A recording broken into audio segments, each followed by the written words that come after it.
Essa semana aconteceu uma polêmica de algo que é inevitável: cross-platform.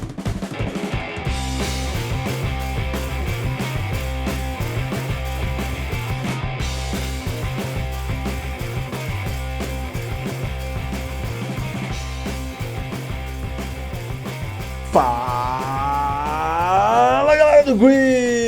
Eu sou o Gotcos e você está no Detonando Geek, o primeiro, maior e melhor canal tecnologia para games de todo o YouTube. Viu na vinheta, viu no thumbnail e também já viu. Falando que nós vamos falar hoje do cross-platform, exatamente. Seguindo aí a polêmica que foi gerada aí com o anúncio de Fortnite para Nintendo Switch e com cross-platform para PC e também o Xbox. E onde a Sony não quis adentrar aí na parceria de cross-platform e está sendo pressionada tanto pela mídia quanto pelo próprio público da Sony, e as empresas que queriam fazer o cross-platform com ela também estão colocando aí algumas observações na mídia, inclusive a Sony mesmo já deu uma resposta sobre o assunto, tamanha é a pressão que houve no mercado. É óbvio, é claro, é lógico que cross-platform não é novidade, no entanto, ele foi citado fortemente e a Sony foi pressionada devido à grande relevância de Fortnite no mercado, ou seja, assim que entrou um jogo que realmente emplaca e impulsiona as pessoas a quererem jogarem juntas, a motivação e também a pressão vai seguir. A gente vai comentar bastante desse assunto hoje, inclusive falando que a Sony não é tão vilã assim, já que ela tem a maior quantidade de cross-platform no mercado. Exatamente,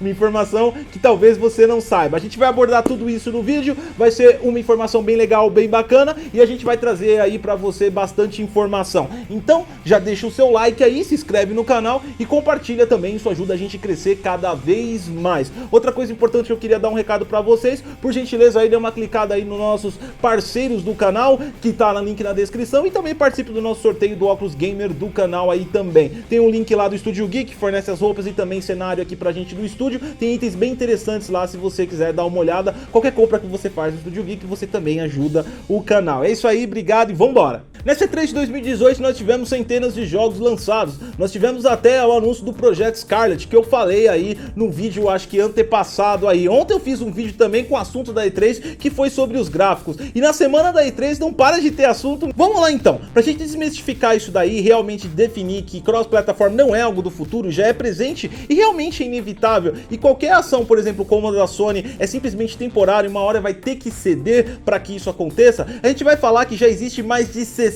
jogos cross-platforms nessa geração, PlayStation 4, no Xbox One e também Nintendo Switch. Desses mais de 60 jogos, 8 já são do Nintendo Switch, um diretamente com o Steam e 7 em parceria com o Xbox, e também alguns aí que estão relacionados com o Steam. O próprio Xbox possui 26 jogos de cross-platform. A gente pode dar destaque aí dos próprios exclusivos dele, como Forza 7, Gears of War, Minecraft e também Sea of Thieves. E a Sony, por incrível que pareça, como eu disse logo no início do vídeo, possui 32 títulos de cross-platform só para o PlayStation 4, com destaque para DC Universe, Rocket League, que está presente em todas as plataformas aí, fazendo cross-platform com PC principalmente, e é óbvio, é claro, é lógico que a gente tem que deixar um ponto de destaque, Street Fighter V, que é um exclusivo de PlayStation 4 e PC também, junto com a Capcom. Ou seja, o cross-platform existe, e como eu disse, a Sony não é tão malvada assim como aponta aí a mídia.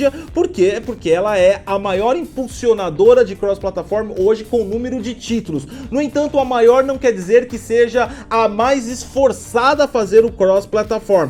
Para isso a gente muda para a Microsoft. A Microsoft, ela tem uma história com cross-platform bem interessante. Aliás, historicamente o primeiro título foi forçado não, foi impulsionado pela Microsoft. Chama-se Shadowrun. Era um jogo de 360 lá de 2007. Foi a primeira experiência cross-platform, pelo menos reconhecida pelo mercado. Desde lá a Microsoft tem impulsionado bastante, principalmente com a sua plataforma Windows e Xbox. Desde que ela criou aí o selo Play Anywhere, que ela criou uma cross-platform não só para impulsionar os jogadores a jogarem online, mas ela também criou uma metodologia de licenciamento de jogo bem interessante, onde você compra um jogo e pode jogar em qualquer PC com Windows ou o Xbox também. É óbvio, é claro, lógico, os jogos que carregam carregam o selo e são comprados na Windows Store. Outra coisa interessante do cross-platform da Microsoft é que ela realmente impulsiona a modalidade, fazendo com que até o save game entre Xbox e PC da linha Play Anywhere dela seja compartilhado, ou seja, você pode jogar uma fase no Xbox, completar a fase no PC, jogar o jogo e terminar no Xbox, você tem apenas um save game, mostrando que a tecnologia é totalmente possível. Aliás, o save game compartilhado também poderia ser possível entre outras plataformas. No entanto, como os save games ficam armazenados nas redes de cada proprietário de plataforma, acaba havendo uma dificuldade, fazendo com que o desenvolvedor teria que armazenar o save game. Isso seria outra proposta comercial, que provavelmente um dia vai acontecer também. Afinal de contas, o save games não passa de um arquivo de metadados onde possui as suas estatísticas no jogo, bem como o momento exato do checkpoint que você parou. Ou seja, qualquer plataforma poderia ler esse arquivo, mas esse é um assunto talvez um pouco mais pra frente. Então a gente se resume a pelo menos a capacidade atual de concordância entre eles que faça o crossplay. Até hoje existem alguns incrédulos que falam que não, a Sony não libera por conta da tecnologia, não é possível acessar a rede PSN com Xbox, vai ser uma confusão, é por isso que eles não fazem. Na verdade, a questão das redes gamers não tem nada a ver com cross-platform. Por quê? Porque 95% do peso fica em cima do desenvolvedor. É o desenvolvedor que tem que intermediar toda a comunicação entre as plataformas, ou seja, o cross-platform é um esforço maior do desenvolvedor do que realmente das plataformas em si. As plataformas têm que entrar num acordo para aceitar que o desenvolvedor faça isso. Mas como assim, Gotcose? Pera lá, que a gente cria um exemplo bem divertido aqui para que você entenda de uma vez por todas. Vamos lá então? Então a gente fez uma brincadeira aqui. Você tá vendo um gráfico que a gente retirou aí da internet? Eu nem sei se os números estão nessa precisão correta, se já estão a mais ou a menos. Mas aí a gente tem uma curva de referência, onde nós temos aí o PlayStation 4 representado com mais de 75, 79 milhões de unidades vendidas. Ou seja, ele é representado pela mãozinha mais forte. Em segundo lugar, nós temos Microsoft, também uma mão que está crescendo. Não está tão musculosa quanto a do PlayStation 4, mas está crescendo. Em terceiro lugar, nós temos o nosso pequenino Nintendo Switch. Pequeno e promissor, porque ele é o menorzinho do gráfico, mas também foi o que foi lançado mais recentemente. Então, a gente também tá aqui com ele representando. Faltou o quê? Óbvio, é claro, lógico, faltou o PC. Então, nós temos um processador Ryzen aqui. E por que eu não coloquei um processador Intel? Porque eu não tenho um processador Intel, então dane-se. Ok, então vamos simular agora o cross-plataforma entre esses caras aqui. Eles não conseguem conversar entre si. São aparelhos distintos, são redes distintas e configurações distintas. Aqui a gente dá um destaque onde tem a mesma rede envolvida, Microsoft e PC. Então esses caras conseguem conversar de maneira híbrida porque o PC está com o Windows, que também está presente aqui, então é a mesma rede se comunicando, a rede Xbox. Mas vamos tirar esse caso de fora e vamos colocar que ninguém consegue se comunicar. Então precisa de quem? Precisa do Mestre dos Magos. O Mestre dos Magos aqui representa quem? A publisher, o desenvolvedor, quem faz a magia acontecer. Vamos fazer agora uma configuração de 3 players jogando, cada um na sua plataforma, PC, Nintendo Switch e Xbox. Xbox e PC poderia conversar direto, mas aí eles não conseguem conversar com o Windows no Nintendo Switch, porque o Nintendo Switch não tem o Windows. Então eles vão usar o quê? Todos eles vão usar o Mestre dos Magos, o desenvolvedor. Então a comunicação aqui de parâmetros de dados de multiplayer vão para o servidor vai mandar para o Xbox, vai mandar para o Nintendo Switch, receber a comunicação e passar. E tudo isso acontece em milissegundos. Então, tudo é administrado pelo servidor da desenvolvedora. Se o PlayStation entrasse na jogada também, ele iria se comunicar com o servidor da desenvolvedora, falar com o PC e também falar com o Nintendo Switch e também falar com o Xbox. E tudo isso acontece de forma dinâmica. Reparem que independente que cada um tenha o seu sistema e uma forma de trabalhar, o cara aqui trabalha unificado e existe um servidor que em um momento vai unificar toda a informação e passar da maneira que cada aparelho consegue interpretar, e essa é a função do desenvolvedor.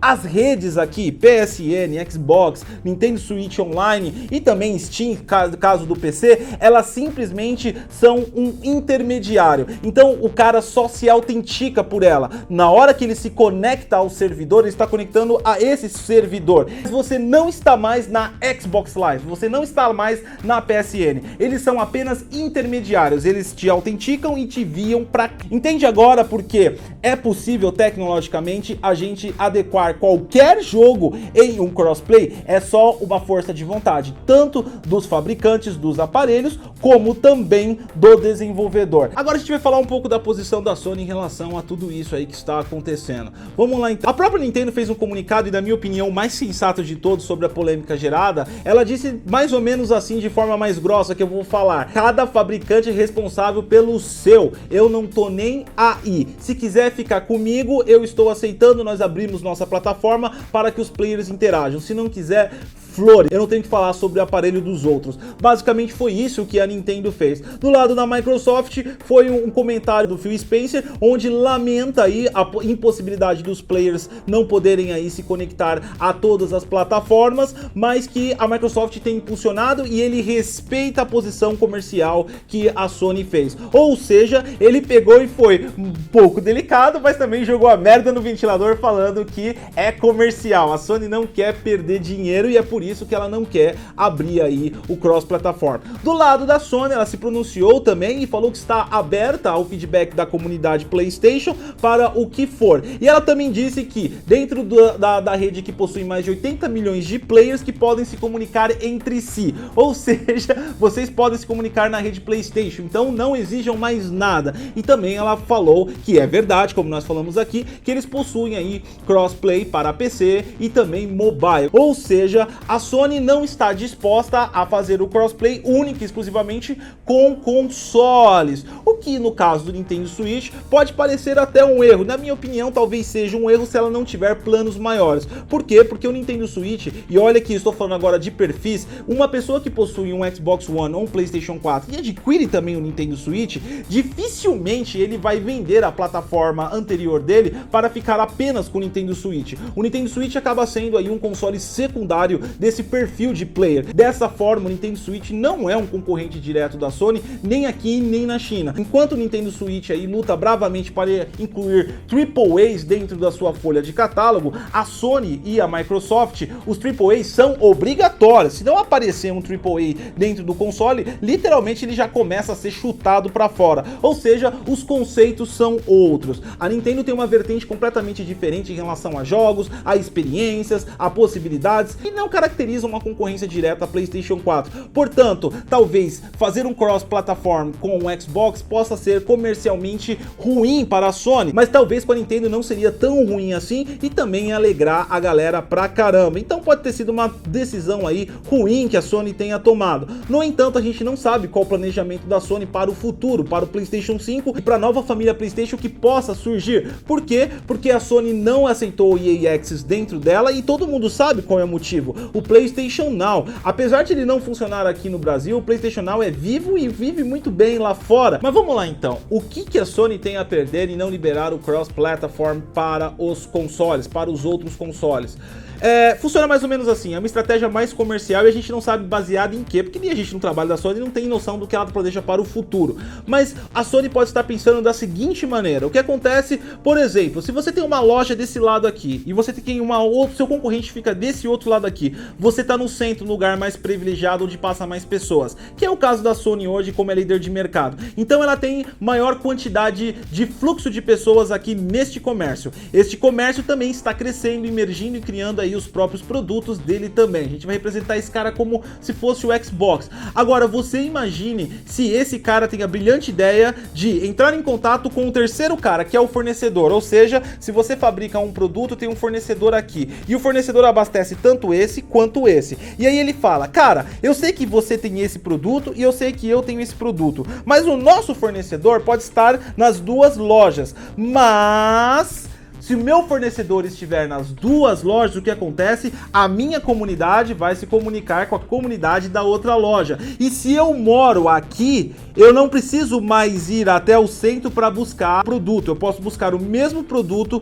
nessa outra loja aqui. E é isso provavelmente que a Sony esteja aí querendo impedir. Uma perda de público para outras plataformas através de uma estratégia comercial um tanto quanto primitiva ao ponto de vista de game. Então, Então a gente deve esperar aí que a pressão faça com que a Sony libere um pouco mais aí a sua plataforma para crossplay. É óbvio, é claro, é lógico que eu, assim como os caras se pronunciaram, eu entendo e até respeito a posição da Sony, mas como player eu acho extremamente improdutivo, inviabiliza pra gente aí maiores possibilidades do futuro. Por quê? Porque você não vai mais escolher um console baseado no que os seus amigos jogam, você vai baseado exatamente no que você quer. Você quer estar no PlayStation, você quer estar no Xbox, mas o seu amigo escolheu outra coisa, ele tem esse direito e também você tem esse direito. E vocês dois têm o direito de jogar junto também. E isso é muito importante. Então eu torço bastante pra Sony aí voltar atrás dessa decisão errônea, que na minha opinião foi, e pra ela que coloque aí o Fortnite e outros jogos, pelo menos com o Nintendo Switch. Agora, Xbox e Sony é um assunto que vai demorar bastante aí pra acontecer, mas inevitavelmente uma hora vai bater, porque assim como a Sony tem uma estratégia de resguardar a conquista dela de líder no mercado, a Microsoft vem de uma plataforma voraz. Quando eu digo voraz, a Microsoft é voraz em todos os sentidos. Eu sou desenvolvedor de software e trabalho há mais de 20 anos na área de TI e, cara, eu trabalho muitos anos com produtos Microsoft.